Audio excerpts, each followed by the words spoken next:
Falënderimi e takon Zotit Madhërueshëm, paqja dhe mëshira e Tij qofshin mbi profetin ton Muhammedin alayhis salam, familjen, shokët e tij, si dhe mbi gjithë ata të cilët ndjekën rrugën e tij deri ditën e gjykimit. Xhamati i nderuar, në këtë xhamat të parë mbas muajit të mëdhenj të Ramazanit, nuk mbetet tjetër vetëm se ta lutë Allahun azza wa jalla, Zotin e gjithësisë, që Allahu subhanahu wa taala në këtë pranuar këtë muaj të begatshëm, amin ya rabbal alamin, dhe jo vetëm ne për mbarë vërtetit të Muhammedit sallallahu alaihi wasallam, amin Zot.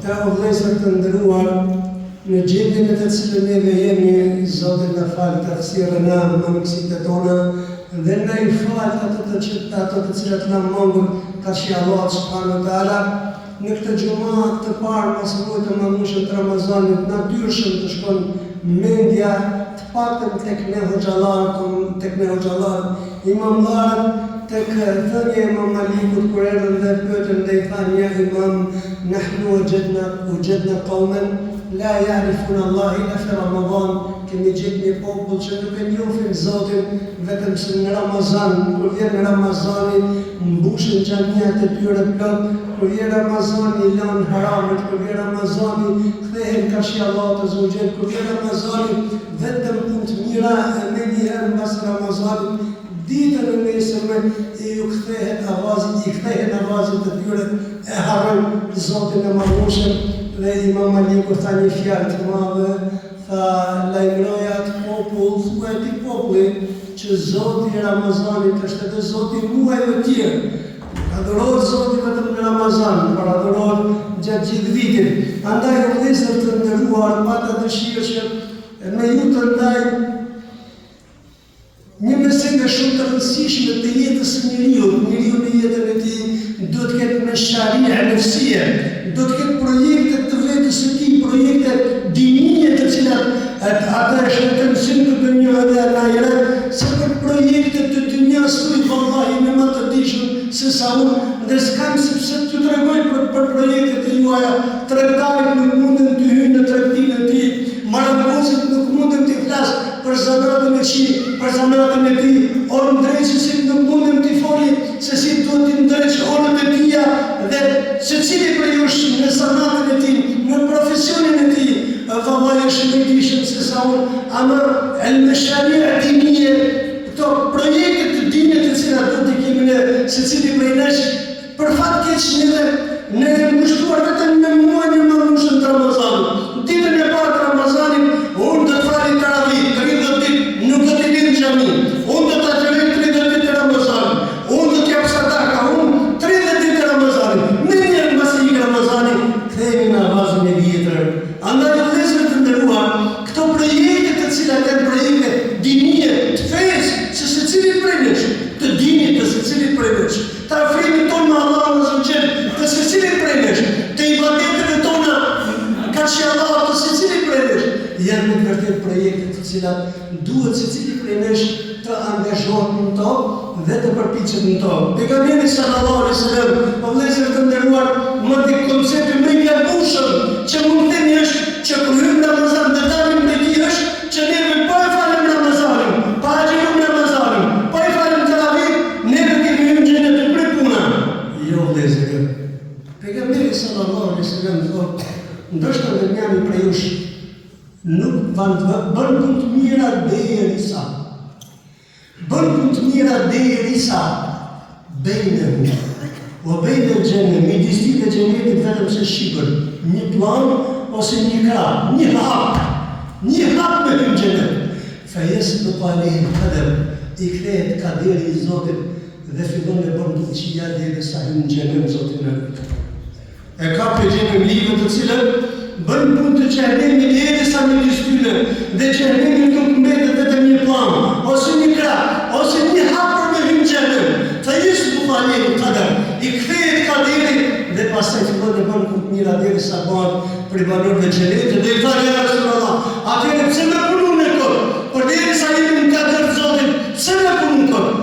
Thot pejgamberi sallallahu alaihi wasallam, secili prej jush Allahu të t'ia lehtësojë punën për çka ka shkruajtur.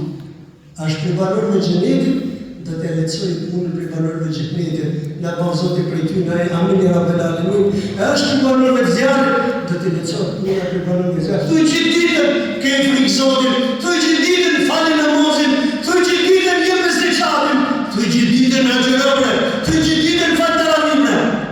Nuk do me dita e se ka ta mirën, Zotin na rrit, ka deri ti është për xhenin li, Zotin na rrit ya rabbel alamin. Andaj vëllezër të nderuar, tregohet, shikoni çfarë projekte për veten kanë pas ato të partë tonë.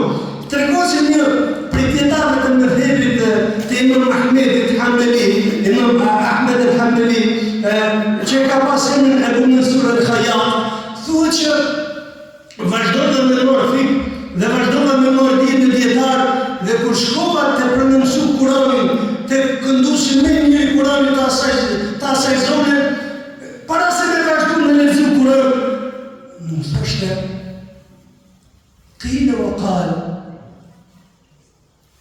wa ma al-fayda min hada?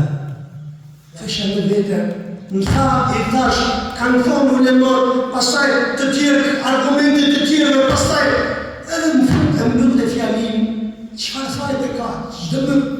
Pse më morën me këtë gjurë e këtë? Thash, po pse më thot këtë fjalë këtu? Prap, mas një javë, kur shkove më mësu Kur'an, prap, qile, o kale fulan, o rrëda alin fulan, thak, filani, pasaj filani, argumente tjera, për me e fajde me ndajnë. Qëfar ka fitu prej thaj, tha kë? Edhe heshte, vazhdim me lexu Kur'anin.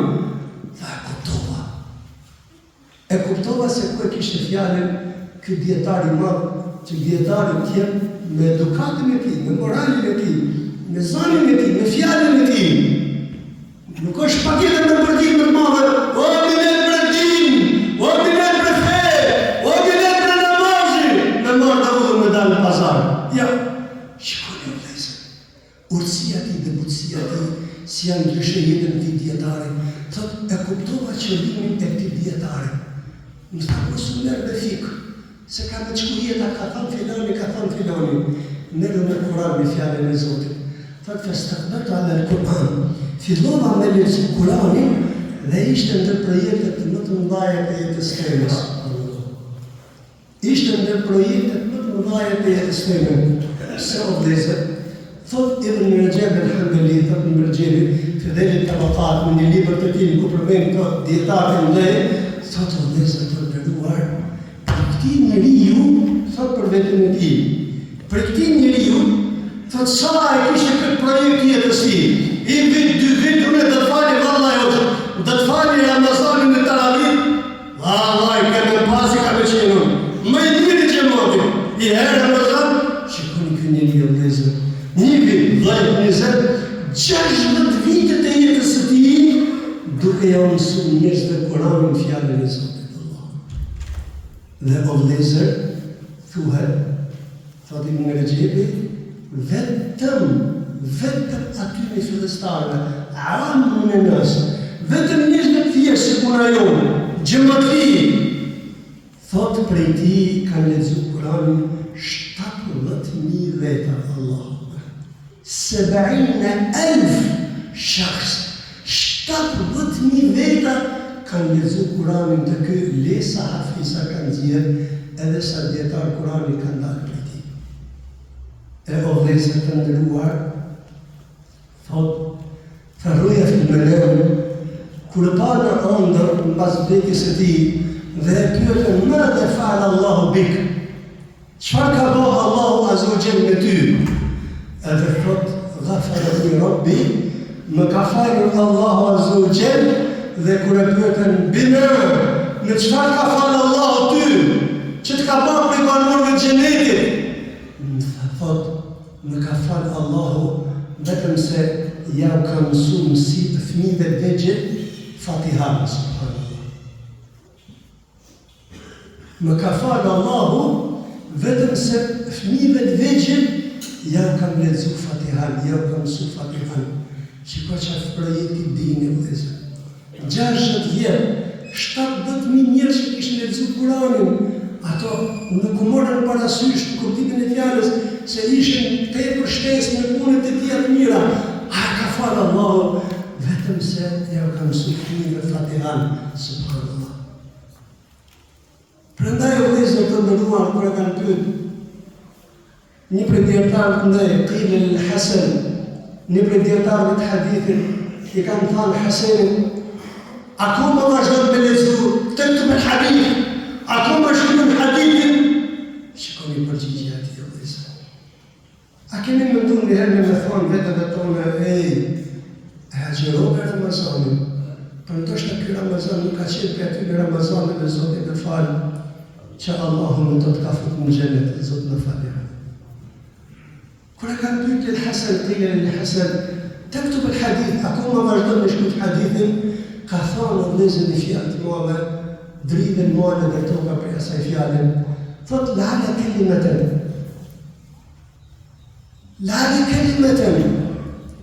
ndoshta një fjalë me të cilën Allahu të kushtojë në xhenet, nuk e kam shkruar hala me lapsin tëm edhe me letrën time. Ndoshta një fjalë me të cilën Allahu të mëfuzë në xhenet, akoma nuk e kam shkruar. Prandaj do të vazhdoj me shkruaj hadith derisa Allahu të jetë kënaqur me mua. Shikoni çfarë projekti vëllezër, ka pas projekt deri në vdekje, me kënaqë Allahun. Jo në Ramazan, të jetën e tij. Andaj vëllezër të nderuar, po të shohim ne tek sahabët e pejgamberit sallallahu alaihi wasallam, do të shohim ajab interesant jeta e tyre. Dhe një prej jetëve të një sahabiu, Abdullah ibn Mas'ud radhiyallahu anhu, pejgamberi sallallahu alaihi wasallam na ka treguar se projekti i dinit të tij, projekti i jetës së tij në raport me Zotin e Madhëshëm, shikoj si çelga. O vëllezër, Abdullah ibn Mas'ud qasir jism, i shkurt, i shrosh, kom të tia trasha, ka dashur në gjitë në një penë, është zvarit pak, kur ka dashur me hypë, i kanë shqit kombët, edhe pandja ka qenë në tilë që sharake me qesh, kanë qesh këtë sahabët. Kanë qesh sahabët në Abdullah ibn Mas'udin, a pejgamberi sallallahu alaihi wasallam. Shikoni o vëllezër, vallahi vëllezër, kemi nevojë për të atil shembull pashallah në zgjidhje. Kemi nevojë për të atil shembull që të tregojmë në shkundin e vetëve tonë, mas Ramazanit jam Adem, o biri Ademit. Kështu do të më qenë tani jetën e vetëm Ramazan. Thot pejgamberi sallallahu alaihi wasallam, atadhakun bisaqi Abdullah ibn Mas'ud. Apo qeshni me këmbët e Abdullah ibn Mas'udit? Apo qeshni me këmbët e Abdullah ibn Mas'udit? O ju njerëz! Shiko si i shkon pejgamberi sahabët. Shiko se çfarë projekti pas Abdullah ibn Mas'udit për jetën e tij, për dinën e tij. Thot pejgamberi sallallahu alaihi wasallam, wallahi laqad amali Abdullah ibn Mas'ud inda Allah athqal min Uhud. La ilaha illallah. I thot pejgamberi sallallahu alaihi wasallam, ju po qeshni me këmbët e Abdullah ibn Mas'udit, ju po qeshni, për vallahi vetëm këmbët e tija, jo i qiti, vetëm këmbët e tija, tek Allahu peshojnë maron se sa mori i Uhudit. Mari Uhudit. Zot na fali, Zot na fali, se shejtani lanetullahi alaihi ne zbukurot punët tona, thuti se neve mo kena mri, nuk ka Ebu Bekër, nuk ka Omer, nuk ka Osman, nuk ka Ali, nuk ka Talha, nuk ka Zubair, Abdurrahman ibn Auf, kem dhe për gëzunit me xhenetë. Nuk ka kush për tyre, si na dhe për para me. Ti, jam Allah, së në kam hynë xhenet para teje. Shënë e zbukurën që ta në punët tona, ja, për nëftë. Prandaj o vëllezër të nderuar, për gëzim për ata i cili agjiron muajin e madhëshëm të Ramazanit dhe Ramazanin e tij ja lëm dorë Allahut azza wa jalla. Interesant o vëllezër të nderuar se për Ramazanin është një meselë shumë interesante. Dhe këta e kam lanë për këtë gjumon, që t'ju jap shpresë të gjitha këto vëllezërve që kanë agjëruar dhe t'ju thënë përgëzohuni se Allahu Azza wa Jall për ju, ja Rabbi çfarë ka përgatitur alhamdulillah për ju. O vëllezër, në Ramazan, jashtë Ramazanit me lajket i shkruajnë punët, ka vizitu një smur, e shkruajnë, ka dhënë sadaka, e shkruajnë, dhe e 700 fish shumën dhe shpërblimin e saj. Ka falë taravih, e shkruajnë, ka dhënë sadaka, e shkruajnë. Në Ramazan, o vëllezër, me lajket vetëm e shkruajnë sadaka, shpërblimin jo. Pse? Allah. Se Ramazan është i Allahut. Ramazan është i Allahut. Ille saum përveç e Ramazanit. Ane erzi ju bih. Unë të ta shpërbej për Allah. Me lajket zgudzojnë me shkruaj. As dhe, as 700, as 7.000, as 7 miliard. Është në dorë të Allahut. Ille saum përveç e agjërim. Unë e shpërbej atë. Andaj për gjitha ta vëllezër që agjëruan, përgëzim të madh, që bën punë të mira, përgëzim të madh, që i dedikuan Allahut, përgëzim të madh, që lanë të gjithë punët e dunjas së tyre dhe në këtë muaj dëshin fort Allahun, përgëzim të madh. Për mos harroni se mbas Ramazanit është fillja ditë inshallah. Aqulu qawli hadha astaghfirullah li lakum wa li sa'iril mu'minin min kulli dhanbin fastaghfiruhu إنه هو الغفور الرحيم.